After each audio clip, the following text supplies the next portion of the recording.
so glad that we are getting to this right off the bat because what a crazy time we are in where we've got two wildly unpopular nominees. We have a Democratic Party who refuses to hold a real primary, no debates. We have absolutely no affirmative plans put out by the Biden administration. And all that is happening right now is blaming possible third-party voters. So first, let's just see, again, this is the state of affairs. General election numbers, Trump beats Biden by +2, 46 to 44. And if you add in Cornel West, Trump beats Biden again. So no big change, but by 5 points instead of 2. Now, obviously, they're not even taking into account swing states and all that kind of stuff. But the fact that with those numbers, we are getting one shot after another against anybody who might dare to vote for a platform that actually represents your values is really astounding. I mean, they're pushing it hard. And I mean, I guess we'll get to it, but you're seeing progressives out there now, progressives in quotes. They're making the case that you're helping Putin now. Like, I mean, really? Truly. They've adopted the near tandem Hillary Clinton talking points. I mean, it's one thing to say, look, I'm going to vote for him in the end because I want to stop Trump or something. But that's not accusing these third party folks of like doing something vicious by preserving some semblance of democracy other than two parties. I mean, we got 75% of the country doesn't want these guys to run. They don't want Trump or Biden. And we're not even allowed to have debates on the Democratic side. Like, that's undemocratic to ask for debates. And they're not talking about, they keep bringing in the newest, everybody from the Republican side primary who might be gaining on Trump is not even breaking double digits, I think. At one point, DeSantis was getting up there. Well, in any case, Trump is up by at least 30 points against all of his competitors. But the press can't stop fawning over all the rest of them, even though many of them are to the right of Trump on several issues that Democrats pretend to care about. But on our side, I keep saying that. I am no longer a member of the Democratic Party. They keep saying he has no real competition. And whatever you think about Marianne Williamson and RFK Jr., they're running, in the Democratic primary. There's the guy, what's his name? Dean Phillips. He's the only one that really gets airtime. He's like a total centrist. Nobody ever heard of him. State representative, I think, from who knows where. Nothing about him is known. And he's the one contender that they're giving like serious time to. And there's no room for any discussion on mainstream media about the Democratic side not indoctrinating Joe Biden. Like, I mean, every once in a while they'll show. Coordinating, excuse me. We're being indoctrinated. Yeah, he's getting coordinated. Yeah. That's the Orange Borg over here talking. Yeah, exactly. But there should be a discussion when 75% of the country doesn't want either of these guys to run, that at least you'd have a debate on the left. I mean, they're having the debate that Trump isn't going to the debate. That's fair fodder to talk about, that Trump isn't going to the debate. But literally the president right now, they're outraged that he won't do it. Yeah. It's amazing. All right, so let's just start talking about it. So the two things that happened, and one, is really unfortunate and clearly political, even though absolutely Trump is a criminal. He's disgusting. He's been that since anybody's read anything about him in the early 80s. I am fine with people suffering consequences for their illegal actions. I just definitely wish that it was being applied evenly to all of our political higher ups, but fine. They have now done their new indictment, and also he did his mugshot. And if Democrats were hoping that would help them, Trump raised $7.1 million off of that Atlanta mugshot. So I don't know how it will work for him in the general, but certainly his supporters are only energized by this. Look, I'm the outlier here, but I still think Trump might not make it. Yeah. I think they might pull the 14th Amendment on him. I think it's a possibility. Yeah. It's Could be. it's a, We'll see. It's a real. I'm telling you. I just think, yeah. But suppose they do. Where does that leave the Democratic Party and the Republican Party?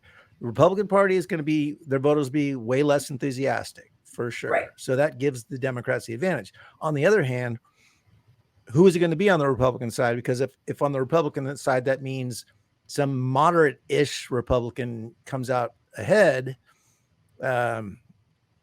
they haven't been demonized like Trump. Like the Democratic Party has just made Trump the entire problem. Exactly. Right. So they have a chance of getting centrists. Yeah. I mean, exactly. For you getting those like people from the Democratic Party who's far right, and they wouldn't mind a Ramaswamy or a Nikki Haley. Right. Because politically, yeah, exactly. Because economically, they're pretty much the same. It's just the personality is what matters more than anything. Truly. And abortion is an issue that will bring Democratic voters out. Right. But but will it? Because right now there is absolutely no plan in place to do anything about Roe v. Wade at all. They're not even, there's some like creative things where, if we publish the Equal Rights Amendment, that would codify Roe. Anything. But basically they had 2 years, Democrats, with a simple majority, fine. They didn't use it. They couldn't use it because they didn't have enough. They need 60. Is what they were saying. They're not going to, end the filibuster. They're not going to do anything to fight. Nothing. Except tell us that we need 60 people.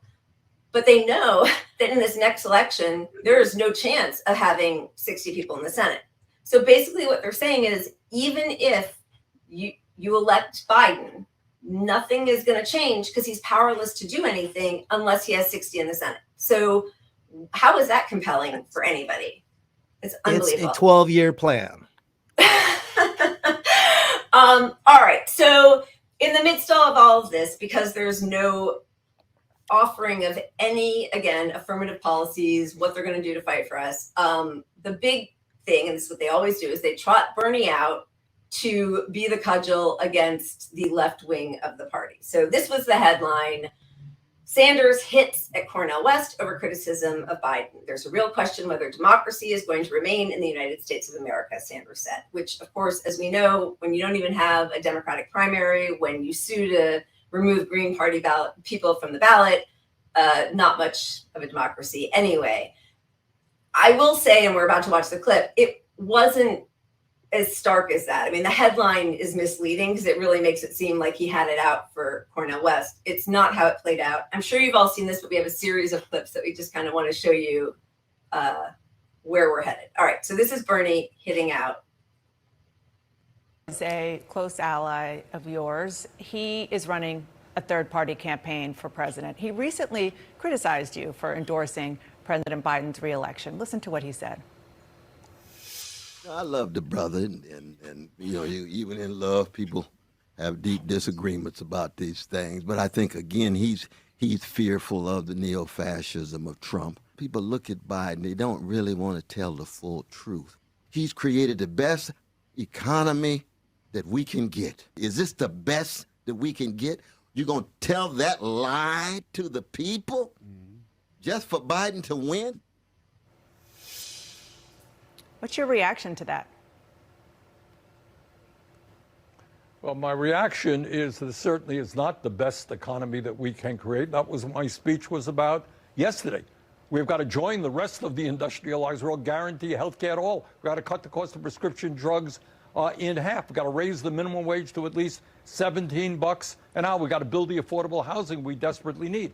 But where I disagree with my good friend, Cornel West, is I think in these really very difficult times where there is a real question whether democracy is going to remain in the United States of America. You know, Donald Trump is not somebody who believes in democracy, whether women are going to be able to continue to control their own bodies, whether we have social justice in America, we end bigotry.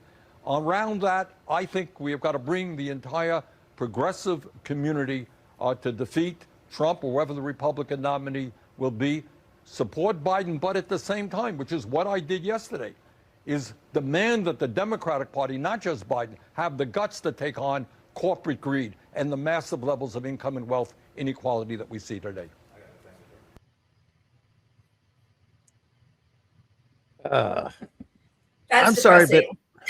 but you have to demand debates on the left. If you want to say at the end of the primaries, we're stuck in this spot and you got to vote for them, I don't agree with that, but that's a better argument to make, because even by what Bernie wants, you don't tell people you have no choice. And when so much of the Right. country is against the guy, Yep. you got to show that he's strong. He has to win. Yeah, exactly. And by the way, I mean, like, it's so sad for me, but even just Bernie saying at least $17 an hour, like, that is not survivable in any city in this whole country. So how is our most progressive senator saying $17? Like, that is not the starting point. And the fact that, like, he knows nothing that he says right now is going to pass anyway, that he's talking about. So at least put it out there, right? We need at least $25 an hour. That is the basement. But he doesn't even do that. Like, it's so sad. How long have we been talking about $15 an hour now, right? Anyway, yeah. So that was him. Yeah, go ahead. Go on. Moving on. Well, okay. So this was Cornel West's response, which was great.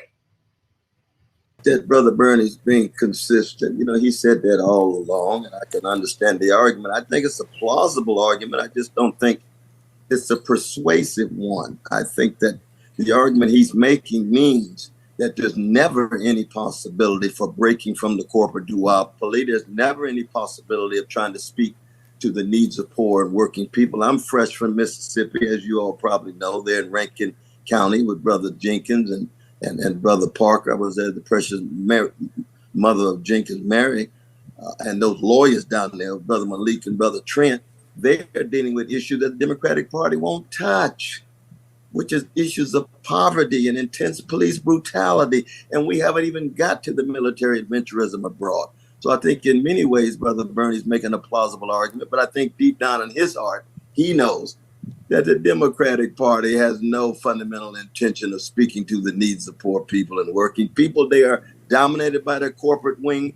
They're dominated by the militarists when it comes to foreign policy, and that he and AOC and the others are going to be, in a certain sense, window dressing at worst, and at best, people to appeal to every 4 years. But the Democratic Party is beyond redemption at this point when it comes to seriously speaking to the needs of poor and working people.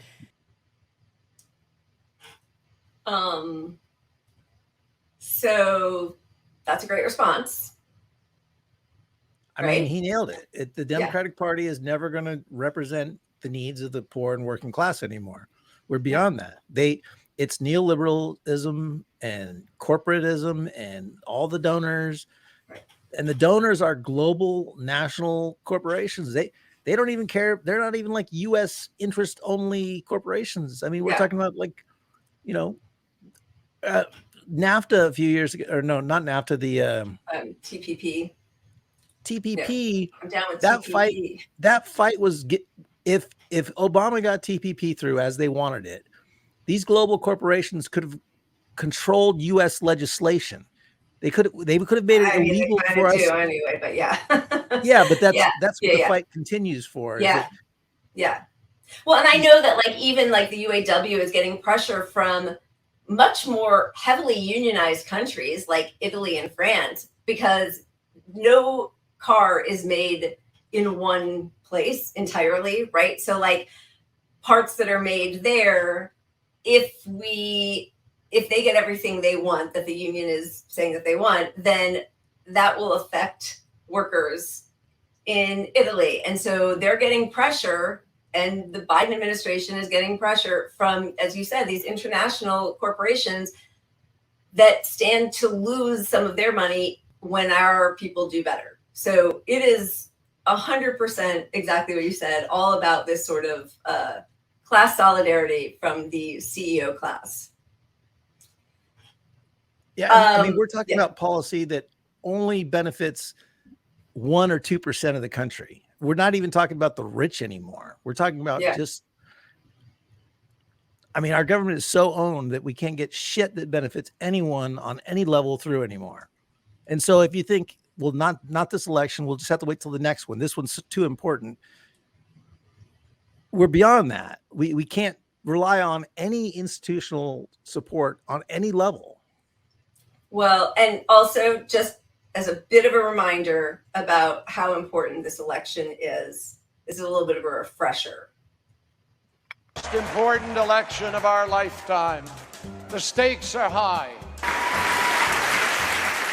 To be a part of the most important election of our lifetime. In the most important election of a lifetime, where everything that you care about is on the line. This is the single most important election any of you in this room will ever have voted on.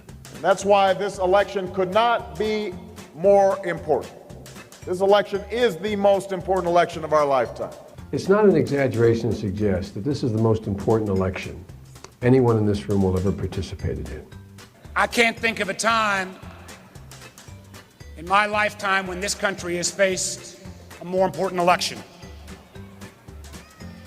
Now, I know politicians always come out and say this is the most important election. Well, this time we're telling you the truth.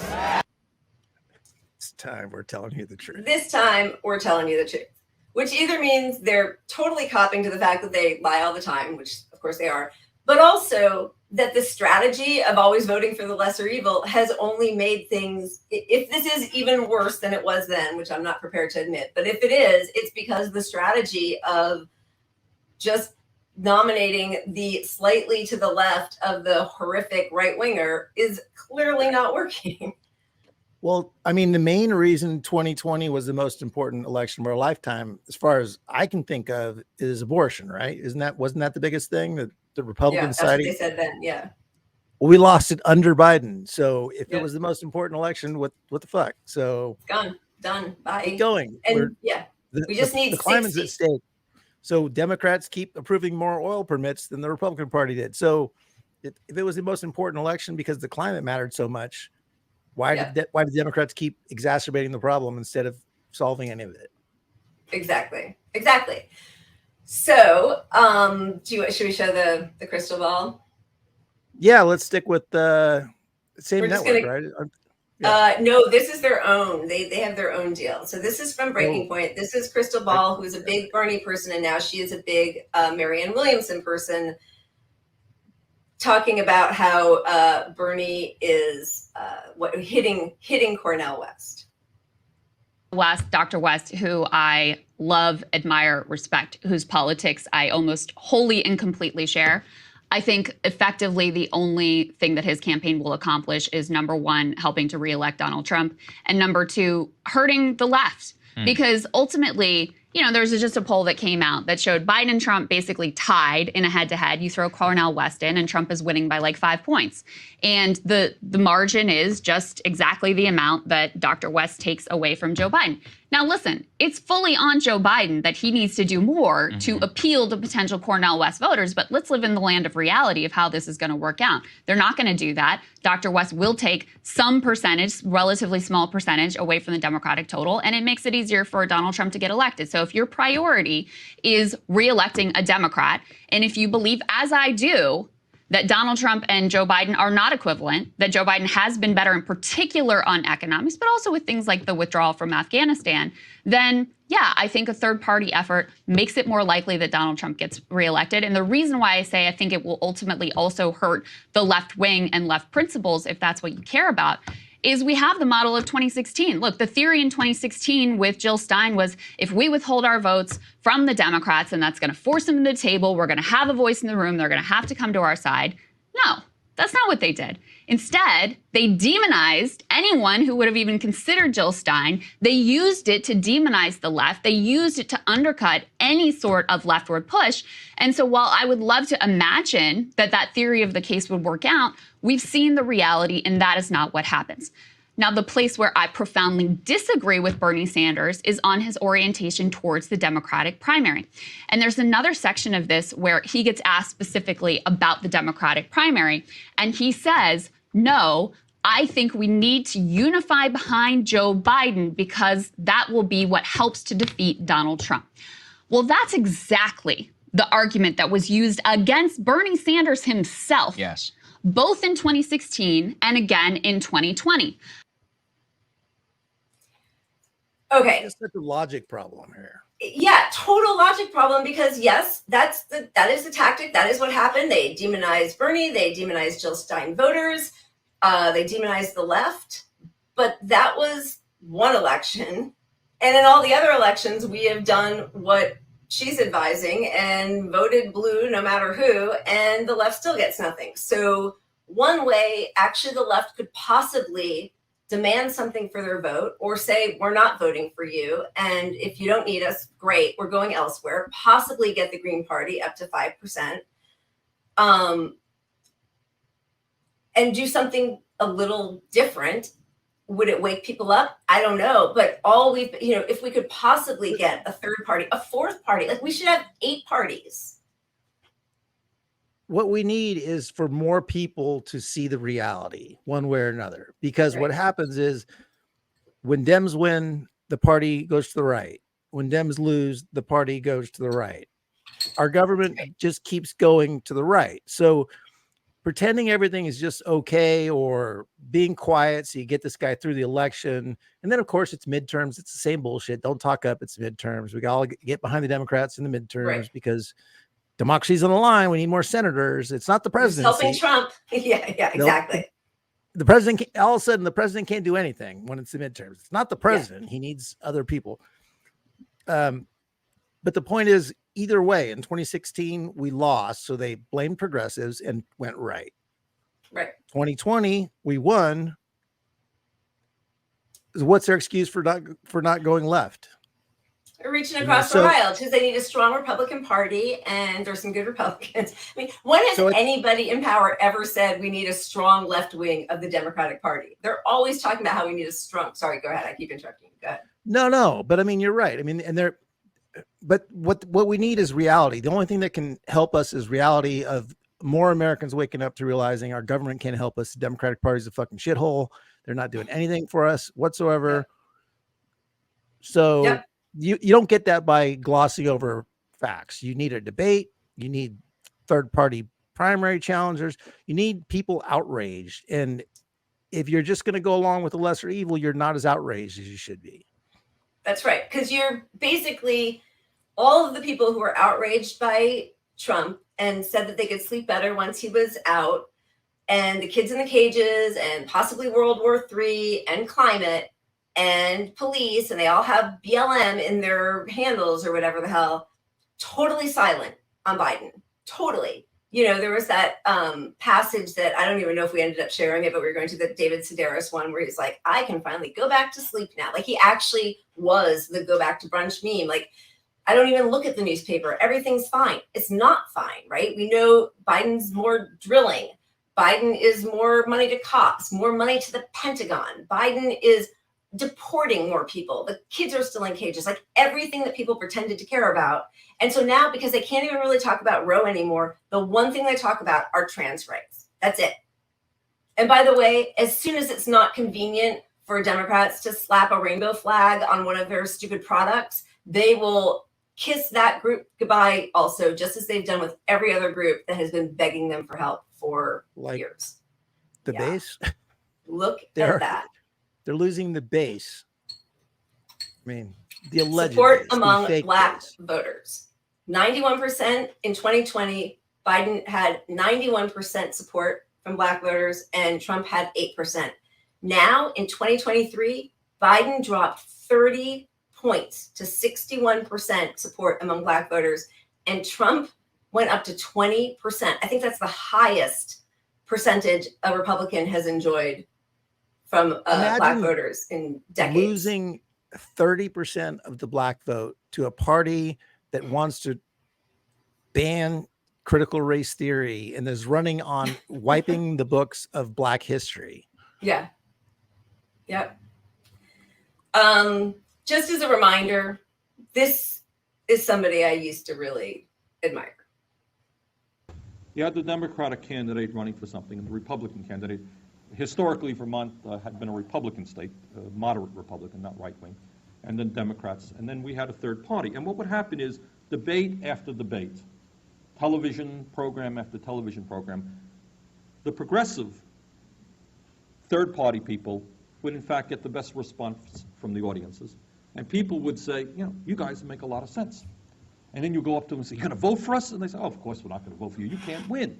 You're going to vote for the Democrat. You're a much better candidate. Everything you're saying is true, but we can't waste our vote.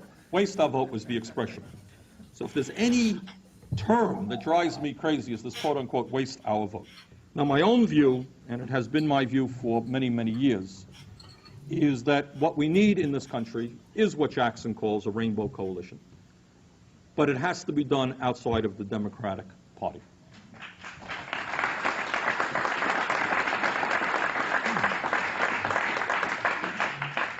And I say that here, and I'm delighted to be here with DSA because they are a non-sectarian group, and we have worked with them, and you know, we recognize that honest people will have differences of opinion. But my own feeling. They got him. They got him. That guy should run for office. He really, really should. But this is the most important election in our lifetimes.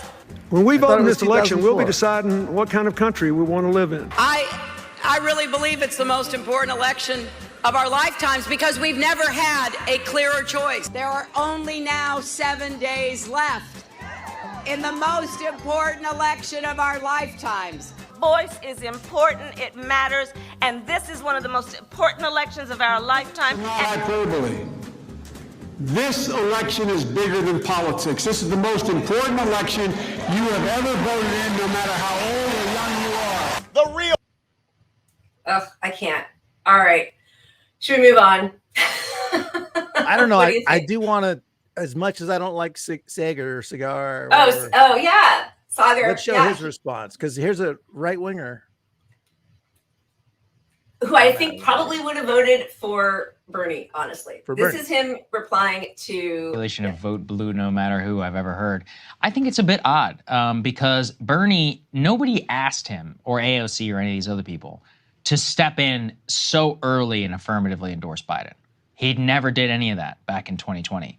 And now he's been effectively, you know, he's been downgraded to some sort of campaign surrogate, openly attacking Cornel West and undermining many of the theories of which he himself ran on for a long time. So, I mean, I can't think of it anything as like, I mean, it's really an outright betrayal of like so much of his life's work and a lot of the people who followed his movement. I mean, not only in order to endorse Biden and not acknowledge any of the third-party candidates, or sorry, any of the candidate challengers who are running against him, but then to openly dismiss and discourage the idea of third parties, which is directly Cornel West explicitly trying to run against Joe Biden and to force change and to try and get some of his ideas injected into the party of which, and even candidates of which he, you know, long was a defender of.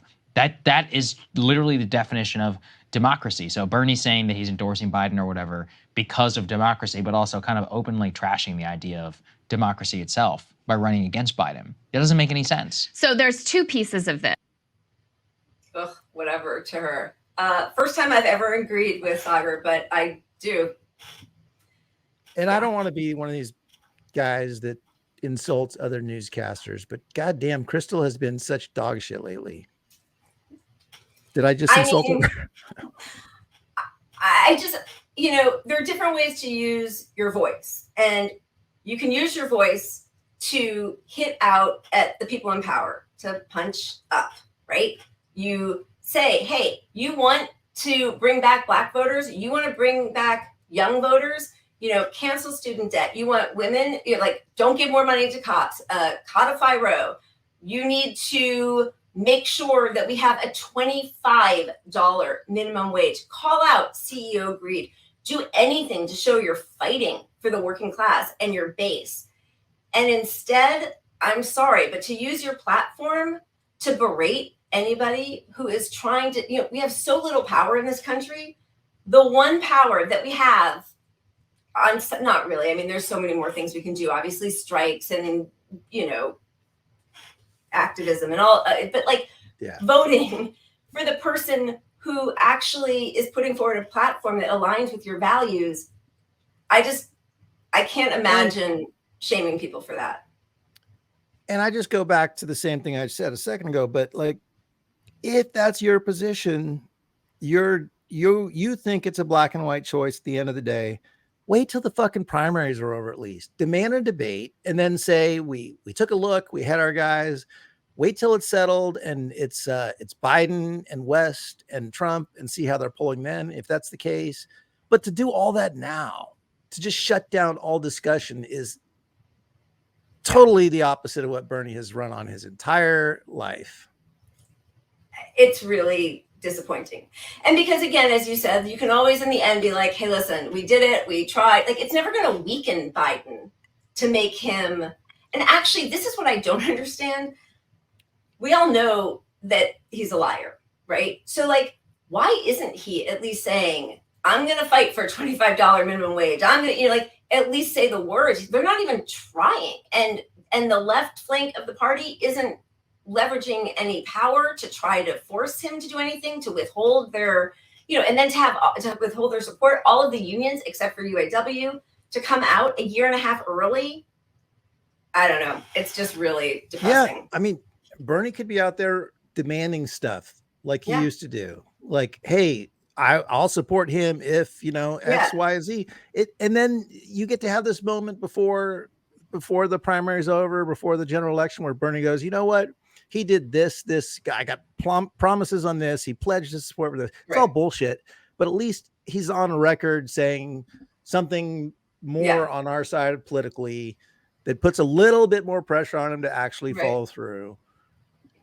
Yeah. But instead, it's down to Bernie admonishing folks who adamantly supported him the most. Right. And so when we go to dinner and our centrist families around us, they're like, well, Bernie's all in for the guy. I mean, he's the craziest guy. He's on the left. most radical progressive. Yeah, I know. It's really, I mean, Biden came into power, killed Black Lives Matter, killed the Me Too movement, killed the whole left flank, killed every movement that had sort of started under Trump or being galvanized by Trump's regime. And they just shut it all down. It ended, all of it.